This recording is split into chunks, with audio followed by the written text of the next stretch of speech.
you are your own hero. You are your own leader. You are your own master. And that is a big one because we idolize so many people and we want to be them. We want to be someone else. And in doing that, you lose all the potential of who you are.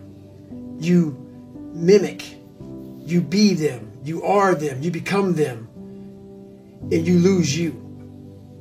And we look up to so many people in this world who will let us down. We're humans. I'm going to let you down. You're going to let somebody down. And you put them on a pedestal, you then lose time when that person comes up and lets you down.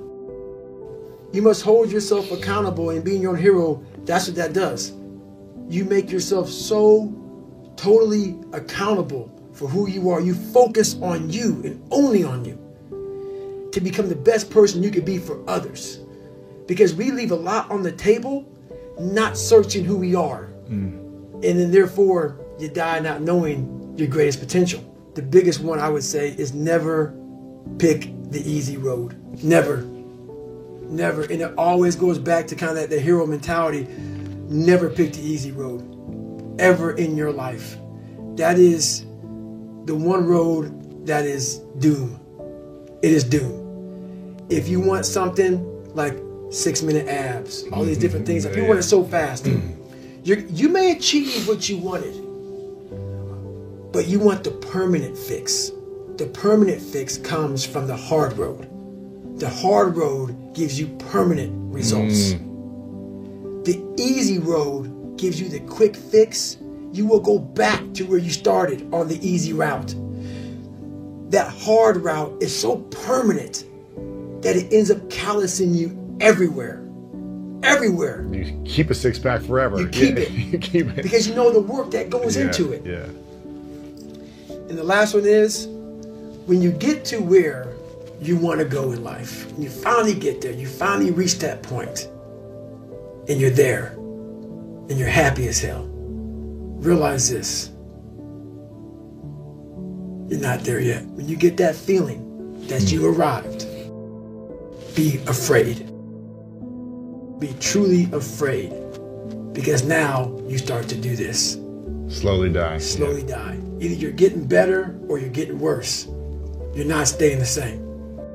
So when you get to where you think the journey is ended, and you're sitting back and you're like, I arrived, I'm on Mount Everest.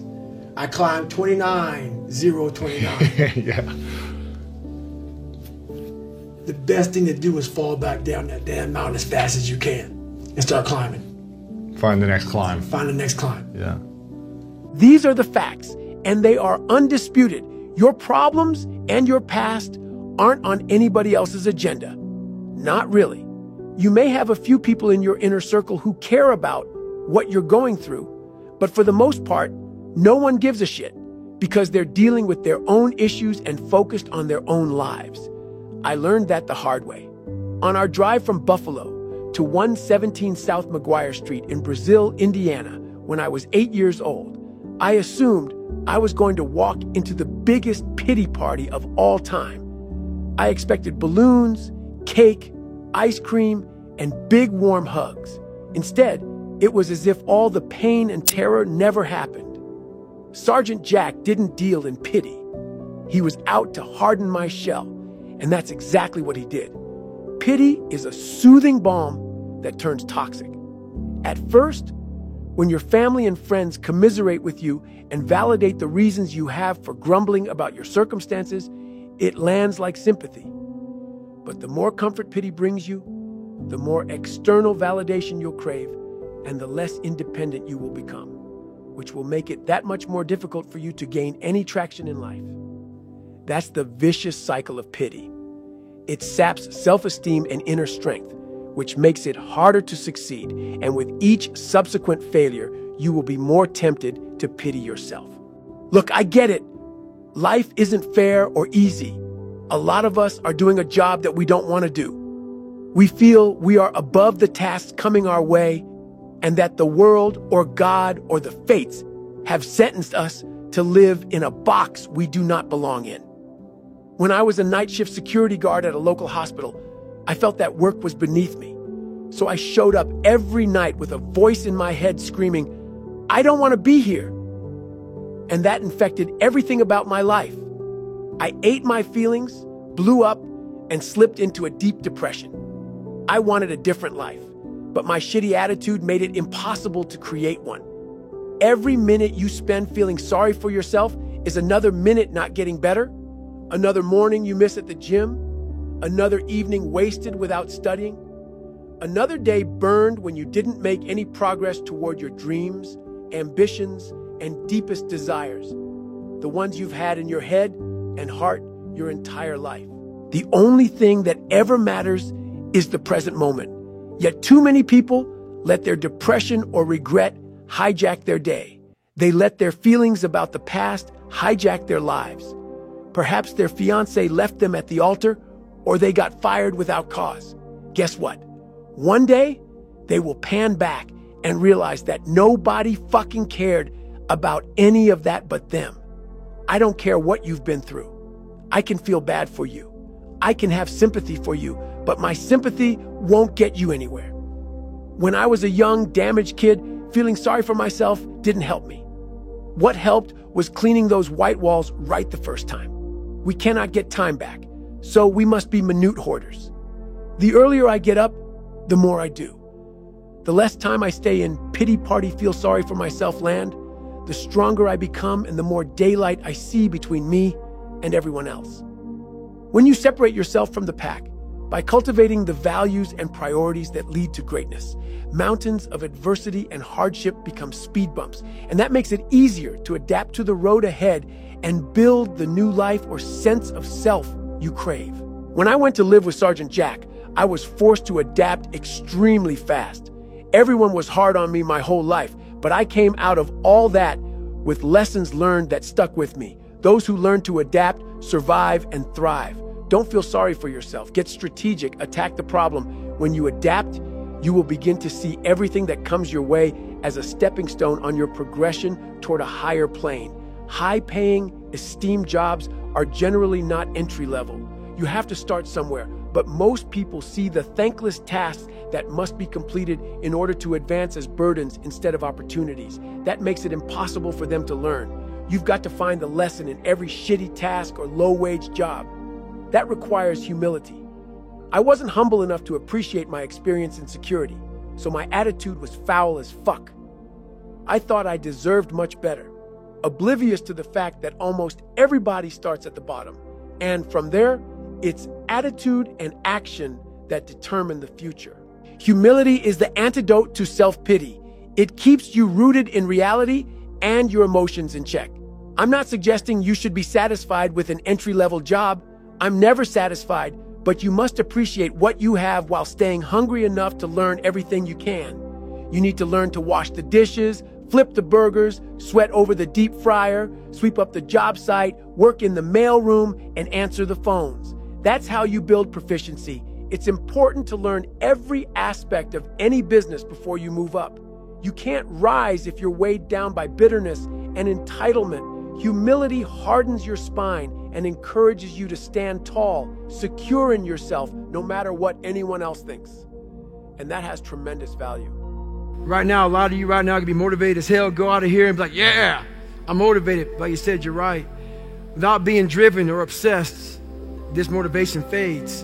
And motivation is at the all-time high when your bills are paid, when your wife or husband is good, when everything is good, you're motivated.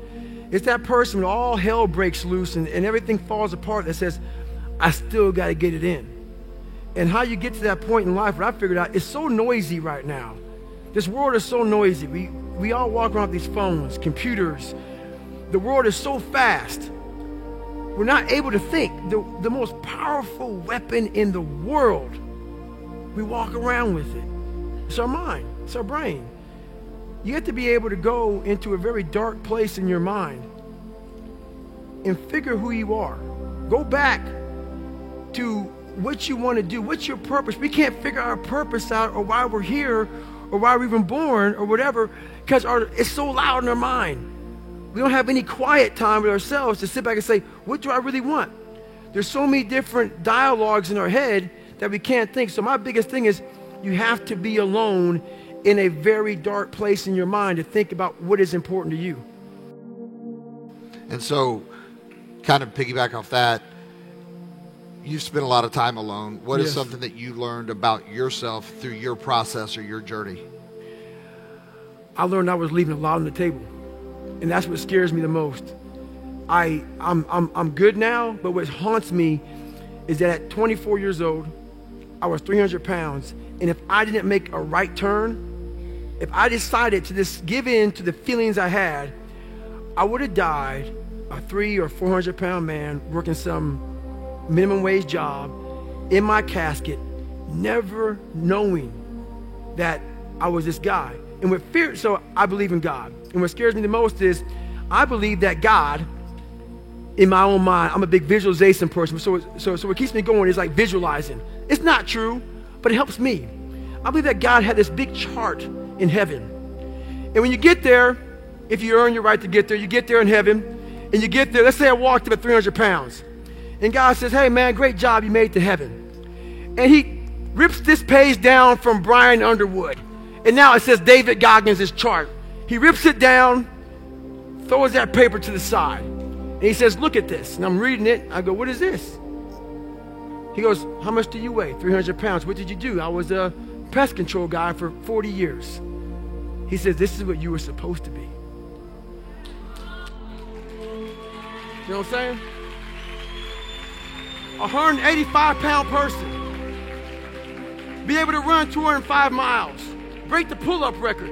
Motivate people. Energize people. Make them driven. Make them passionate. Make them find more. So am I in heaven or in hell?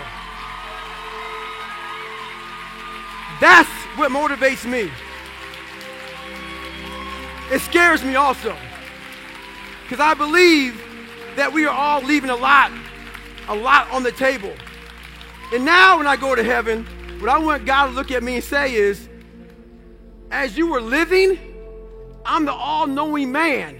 I had to get a damn marker out and write more as you were living. You see what I'm saying? I want to impress him. That's what I'm here for. I want to do the impossible.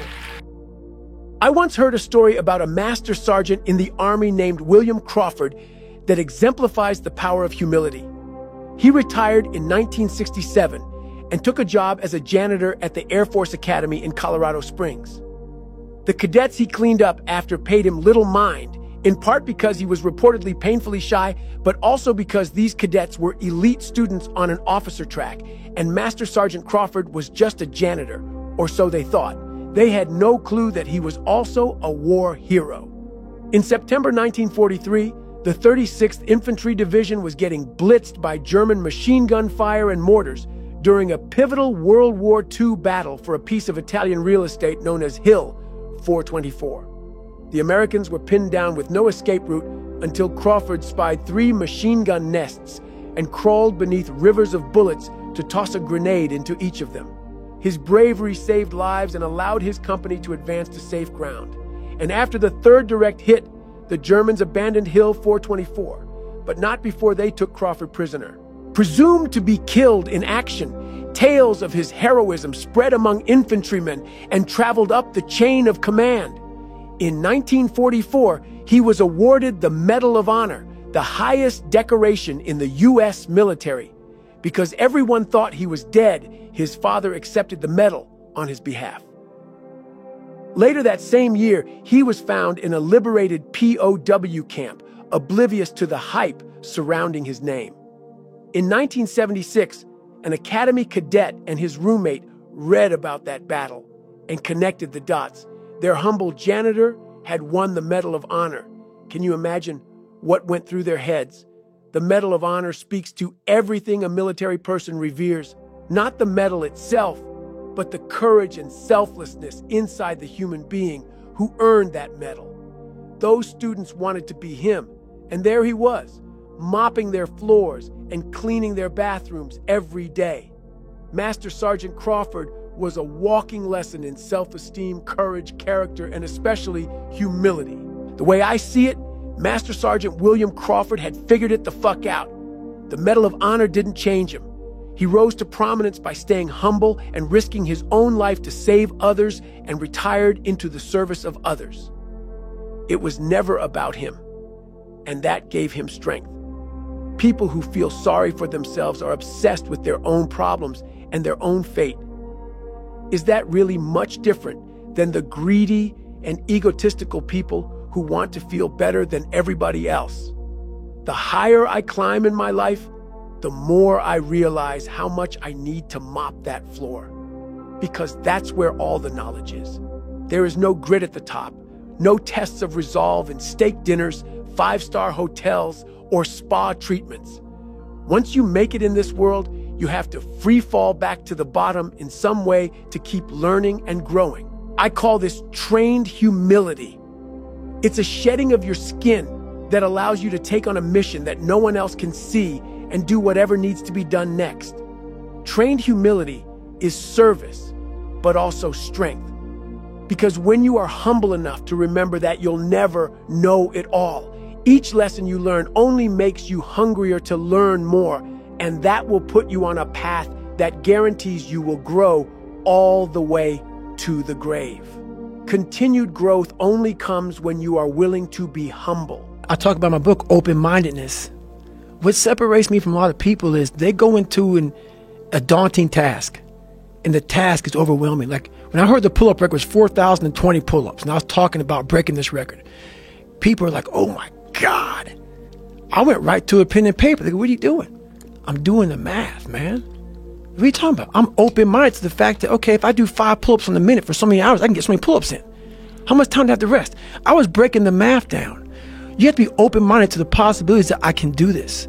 Once you shut your mind down to the possibility that it can be achieved, there's no way it can happen. So that's why my eyes and my body light up about things, because I know that if you're in a fight, you have to attack. You have to keep attacking. The enemy has to know he is not going to give up. You must break the soul of whatever the fuck is in front of you. That's what I realized. I was never breaking the soul of anything in front of me. So that's why I came up with this thing called Taking Souls in my book. I started to devise ways to break a soul of a human being, of an object, of whatever's in front of me. If you keep on attacking something, nothing wants to stand in front of anything that is relentless. Nothing. The Taking Soul part of the book is really interesting because you talked about like the mind shift that you had when you were in Buds. Yes, sir. Yeah, that's an intense part of the book. It is. That's when a lot of stuff started clicking, man. I started watching those instructors on the side because there's 3 shifts. There's 8 instructors, 3 shifts. Because the guys going through Hell Week, they're up all day and all night for 130 hours. This is the promised land of mental hardening for me. I love this place. And you have the instructors who they've been there, done that. Now they're instructing you. So they do their 8-hour shift. They have their parkas on. It's usually cold, coffee, drinking their coffee. And they're beating the crap out of us. And when I started realizing, I started playing mind games. I was like, you know what? I bet these fuckers are looking at us, judging themselves about when they were going through Hell Week. About, let me see, I'm looking at Goggins right now. I was better than him. I was better than that guy. I was better than that fucker over there. And I was like, okay, you gotta judge me, right? All right. So that's what I'm gonna do to you. So what I started doing was I got my Boat Crew 2. It's in the book. It's a great, great story. I said, come here, guys. You can't break Boat Crew 2. You can't break Boat Crew 2. So it's Wednesday, and everybody's broken. Everybody's beat up, man. And like this is when you start moving like a robot. Everybody's like just trying to get through Hell Week now, and your energy's zapped. And they know Wednesday's like that over the hump. I love that you talked about that in the book too, that they put it in your head that Wednesday you're going to be tired. Oh yeah. And that's another thing. They tell you how you're supposed to feel. So you are feeling that way. I was like, don't let these motherfuckers tell you how you're supposed to feel. No, it's day 1, motherfucker. This is hour 1. So I was getting my Boat Crew all jacked up. I said, we're going to take these motherfuckers' souls. So when they had us doing this simple thing that guys are struggling with, Boat Crew 2 was just launching the fucking boat in here, yelling, yeah, you can't fucking hurt us. You can't hurt Boat Crew 2. And I looked on the instructors' faces, and it looked like someone had just with their soul. And I looked at my guys in my Boat Crew, and I said, hey, guess what? Those motherfuckers aren't fucking tonight. We own space in their fucking head. We own space. They're going to think about us tonight. They could think about how the You're fuck. killing boners. That's right. How on Wednesday are these guys doing this? And screaming out, you can't hurt Boat Crew 2. We were bringing the fight. We were attacking. So when you keep on doing that, guess what people start doing? I ain't fucking with these guys no more. So Bro Crew 2 got a lot more sleep. Bro Crew 2 just became that Bro Crew, like, hey, because we just kept charging and we started fueling off of that. We started fueling off the fact that, man, it takes 1 second of energy to steal everybody's. And then you have all the energy you need. That's all you need. You need to look at someone's eyes. You know how it is when you fight somebody and you broke that motherfucker. He's like, oh God, man, I don't want to go back to the next round. And you feel like, my God, I can fight all day. I can fight all day long. That's what taking souls is. But you have to have the will, the heart, the courage to go that distance when you're exactly jacked up. You have nothing left to give and give more.